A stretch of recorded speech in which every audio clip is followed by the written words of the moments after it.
I was 18 at the time, and it was the beginning of summer. School was out, and I didn't have a job, so most of my time was spent inside the house, playing video games, watching YouTube or TV, or just relaxing. My parents were out of town for a few days, leaving me home alone. This wasn't unusual, and never felt like a big deal. Sometimes I'd invite friends over, but that night I was just enjoying the quiet. I was watching a rerun of one of my favorite shows on Netflix while scrolling through my phone. It was late. I don't know the exact time, maybe around 11 or 12, when I heard a knock at the front door. I paused the TV and went to see who it was. It didn't immediately register how late it was, but thankfully I stopped myself before opening the door. I looked through the peephole and saw two men standing there, dressed similarly, just waiting. I stood still, debating whether to let them know I was home by asking what they wanted. I decided to stay quiet and just watch. A few seconds later, one of them called out, "Hello, we're here to speak with Mr. and Mrs. Carter." That was my parents' name, though I've changed it here for privacy. I stayed silent, confused. It was far too late for any kind of visit, even if it were important. After a minute, the men looked at each other, said something quietly, and walked off the porch. The outdoor lights were off, so I couldn't see where they went. I never saw headlights or heard a car, which made me wonder if they'd walked here, only adding to the weirdness. I went back to the TV, but left it on pause so I could listen. A few minutes later, I heard footsteps outside again. They came up to the porch, but instead of knocking, they started moving around to the side of the house. I ran to the back window. As they reached the backyard, I saw them open the fence and enter. I ducked away from the window so they wouldn't see me, but I could hear them approaching the back door. They talked quietly, then started messing with the lock. I grabbed my phone and hid inside the garage. I called the police and explained that a possible break-in was happening. Less than a minute later, I heard a loud pop, like something snapping, and the back door slid open. Their footsteps echoed through the house, heading straight for the stairs. A door opened. They entered and closed it behind them. Then, silence. I waited in the garage, terrified, for 10 long minutes until the police arrived. As soon as they pulled up, I heard quick footsteps upstairs, followed by the two men arguing. Officers came in through the back door and rushed upstairs. Another officer found me in the garage and helped me outside. The men didn't resist arrest, but they also didn't say a word about why they were there. Weeks passed, and despite how obvious it was that they weren't just robbing the place, the only charge they faced was breaking and entering. What scares me most is that they seemed to be looking for my parents. It felt like they were planning to wait upstairs until my parents returned from their trip. I keep thinking about whether I should have revealed myself, if that might have stopped the break-in, but something about their behavior tells me they still would have come in, and they would have done whatever they felt was necessary.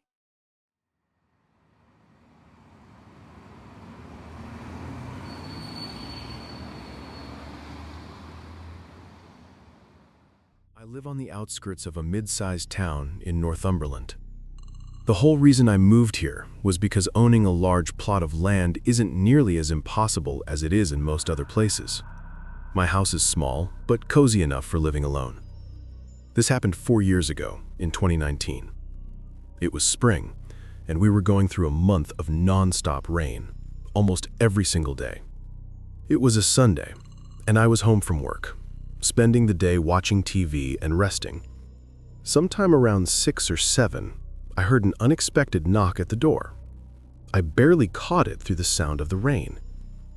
When I opened the door, I was surprised to see a random man, not a mail carrier or anything official. Someone coming all the way out to my property without notice was extremely unusual, given how far out of the way I lived. "How can I help you?" I asked. The man, who looked to be in his late 20s, said he'd been camping in the woods nearby and had gotten into trouble. He needed a place to stay for the night. Given the location of my house, if he was telling the truth, then showing up at my doorstep made sense. I was the closest place within the woods by at least 5 or 6 miles. It was pouring, which made me feel bad for him, but that didn't erase the danger of letting a stranger into my home.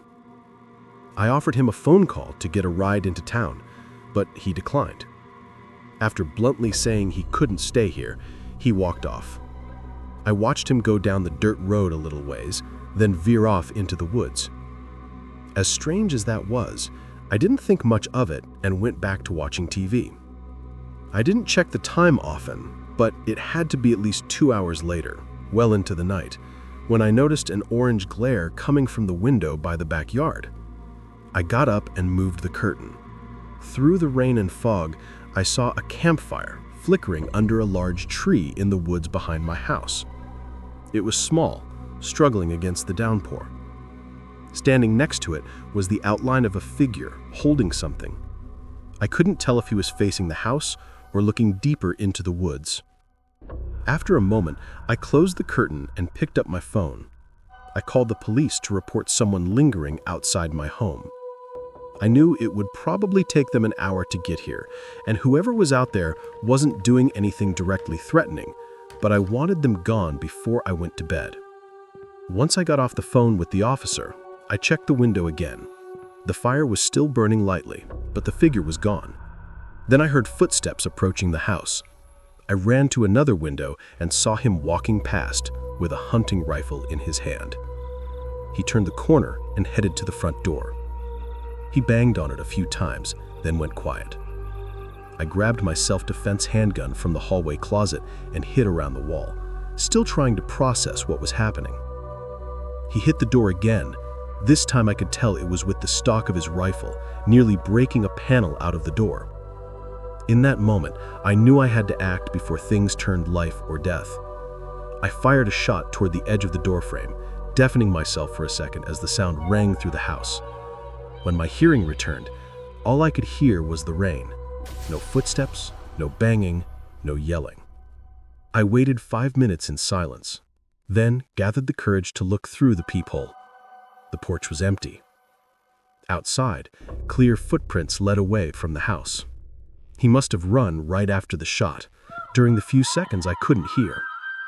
The police arrived and did a thorough search. Out by the campfire, they found a duffel bag with signs it had been buried nearby and dug up just hours before the attack. They told me it was likely a burglary kit, or possibly even a murder kit, planted in advance with the intent to be used later. That meant whoever attacked me had planned it. He'd been outside my house at least once before that night. Why he targeted me specifically is still unknown. Who he was and where he is now remains a mystery. I still live in the same house, and every day I worry he might come back.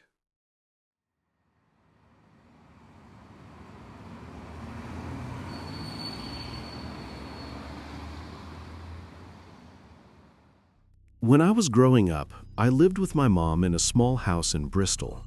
During my middle school and high school years, she worked an overnight job, so most nights I was alone between 8 p.m. and 4 a.m.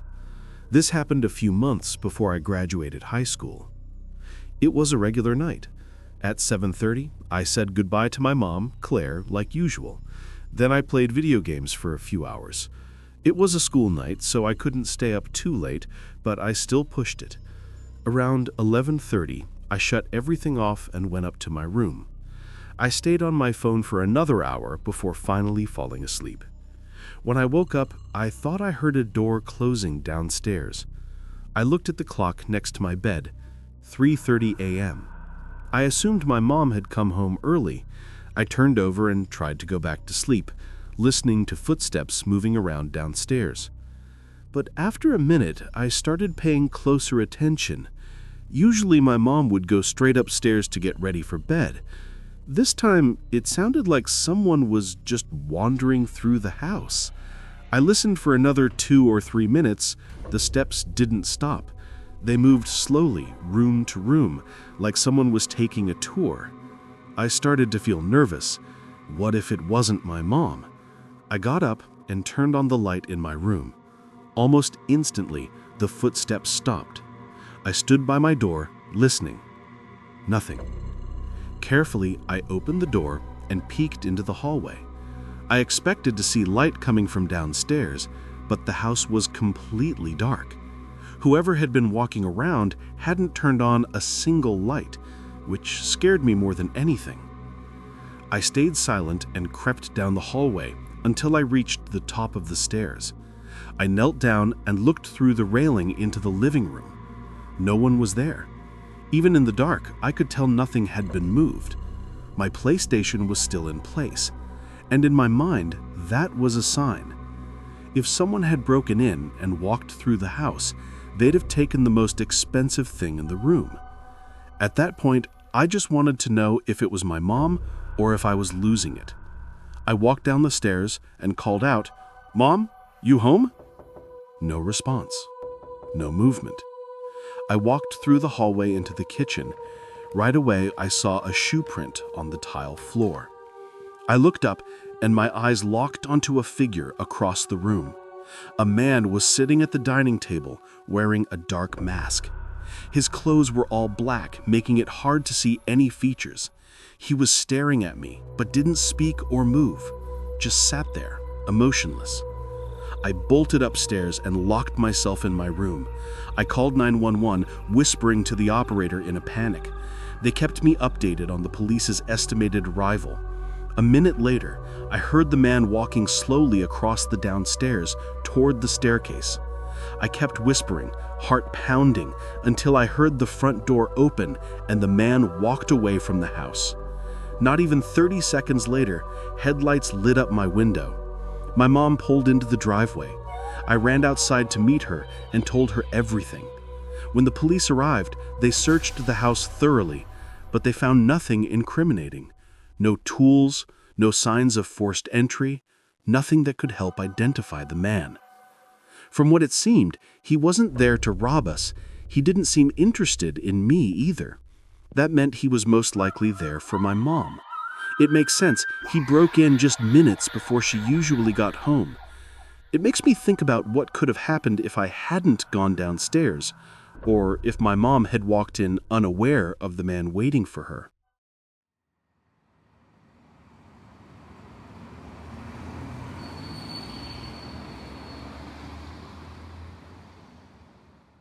I'm 62 and live alone in a rural house in Cumbria. I've got a few neighbors half a mile down the road that I chat with occasionally, but I mostly keep to myself and only head into town when necessary. I'm semi-retired, so I spend most of my time at home, though a few months out of the year I still take on contracting work. This happened in late autumn. That day, I was gathering all my equipment from the yard and storing it in the shed to prepare for winter.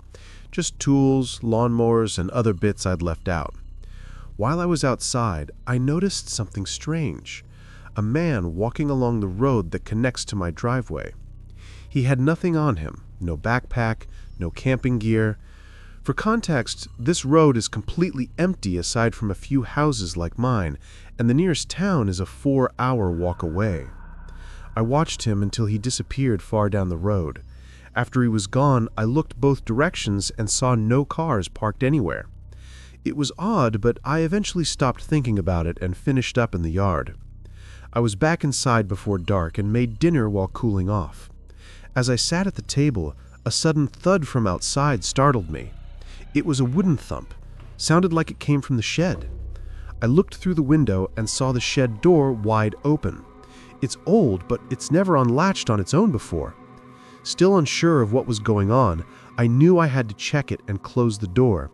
I grabbed my rifle just in case, though I didn't expect anything dangerous. Walking out to the shed, I listened carefully. The night was quiet. I scanned the field and saw no sign of wildlife or people.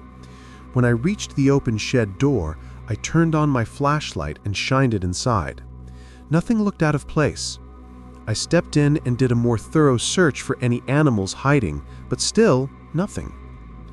I closed the shed door and made sure it was secure, then started walking back. As I crossed the field toward the house, an eerie feeling crept over me. I didn't know why, but it grew stronger as I reached the front door. I stepped inside and locked it behind me. As I walked into the hallway, I saw a shoe print on the floor. I flicked on the light and saw a trail of dirty footprints leading to the spare bedroom. My heart started pounding. I raised my rifle, took a deep breath, and crept toward the door. I leaned my head against the wood and listened.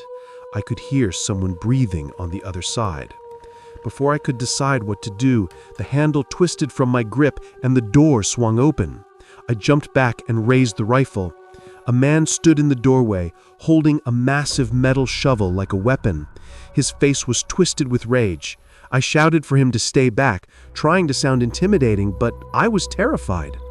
He didn't move closer, but his angry expression never changed. I didn't know what to do. If I called the police, it would take them at least an hour to get here. I couldn't hold him at gunpoint that long without risking something going wrong. We stood in a tense silence. Then, suddenly, he threw the shovel toward me and sprinted back into the room. I ran in after him and saw him crawling out the window. Part of me wanted to stop him, but another part couldn't move. He jumped out and vanished into the field, escaping into the vast, empty night. To this day, that man has never been identified. His intentions remain unknown. All I can say is, if I hadn't had my rifle in hand, or if he had gotten the jump on me, I likely wouldn't be here to tell this story.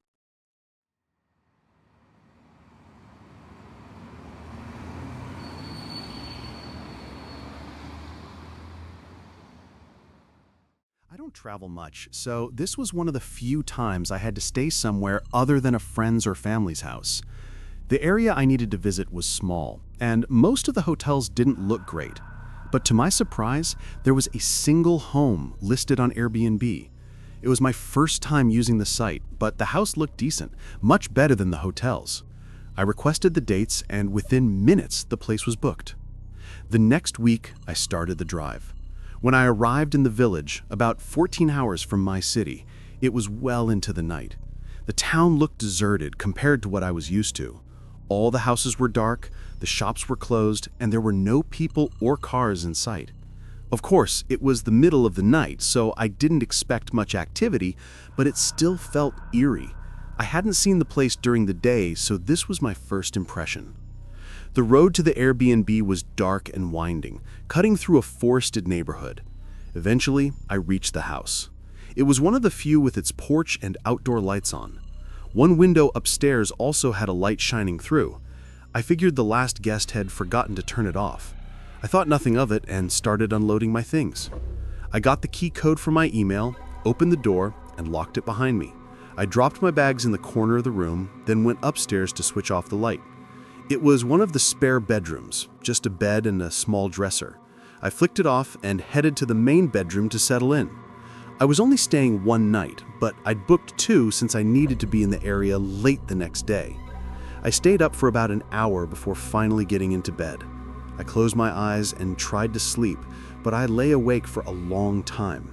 Then I sat up suddenly. There was a thud that echoed through the walls. I stared at the door, trying to figure out what could have caused it. With no ideas coming to mind, I got up to check. I opened the door softly and peered into the upstairs hallway. It was dark and quiet, no more thuds, just the sound of the wind brushing against the house. I stepped back and gently shut the door, but something made me pause. I stood there thinking about the sound I'd heard. Then I heard soft creaks moving across the floorboards in the other room. I pressed my ear to the door. The creaking shifted into the hallway, then came toward my door. I was frozen. It had to be footsteps. My heart pounded as they reached the other side of the door. I gripped the handle tightly to keep it from moving. A moment later, I felt it pull down. As soon as I resisted, the pressure eased off. There was a pause, then suddenly the handle was forced down hard and the door slammed inward. It swung halfway open before I threw my weight against it. In the gap, I saw half a face, eyes filled with rage I'd never seen before. After a struggle, I managed to slam the door shut and lock it. The man on the other side tried to force it again, but after shouting a few vile things at me, he ran downstairs and out of the house. I stood there breathless, my mind racing. I finally gathered myself and called 999. For such a small village, the police arrived quickly. The owner of the Airbnb continued with the case after I left the next day, but I wish I'd followed up. That man seemed desperate to get into my room. His rage was terrifying, like he wanted to hurt me, as if I'd wronged him somehow. Everything about it still haunts me. I don't think I'll be using Airbnb again for a long time.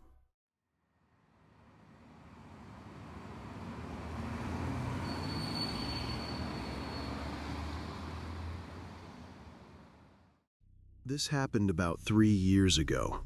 I was staying in a rental house while vacationing to see my brother, Tom. He lives 6 hours away from me, so I don't get to see him often. He only has a 1-bedroom flat, which means I have to stay elsewhere when I visit. The house I rented was really close to Tom's place.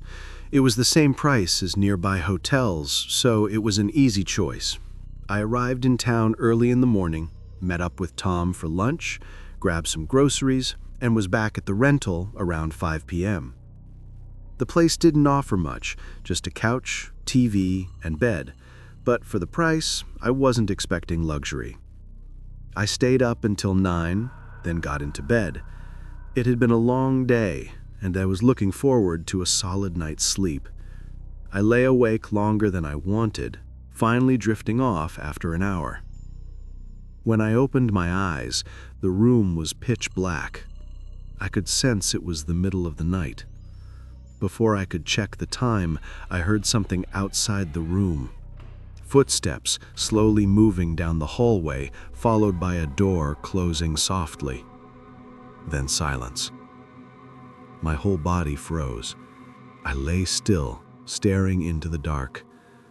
After a minute with no more sounds, I got up and looked into the hallway. At the far end, I saw the front door, the same door I'd heard close, but I didn't know if someone was still inside or had already left. I quietly walked through the other rooms. No one was there. The only sign someone had been inside was the front door being unlocked.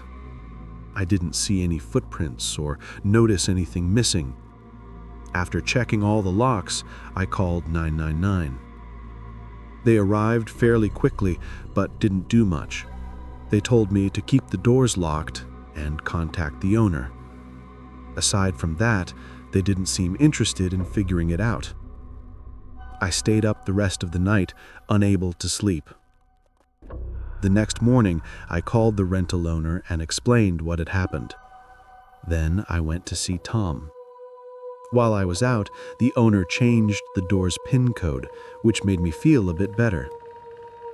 I was out late that day, dinner and drinks with Tom, and got dropped off at the rental sometime between 8 and 9 p.m. I sat on the couch, feeling sleepy but also nervous. Every time my eyes started to close, fear crept in. I kept imagining the intruder coming back. Knowing I needed sleep, I decided to walk through the house again and check every room. I walked around the living room and kitchen, then down the hallway to the bedroom. I opened the closet, checked the attached bathroom, and just before leaving, I heard footsteps running down the hallway toward me. I spun around the corner and caught a glimpse of a large man as he slammed the bedroom door shut. Then I heard his footsteps moving toward the living room. I stood frozen, listening. He moved through the living room and kitchen, staying inside for about 2 minutes before I heard the front door open and close. I called the police again. This time, the homeowner came by as well.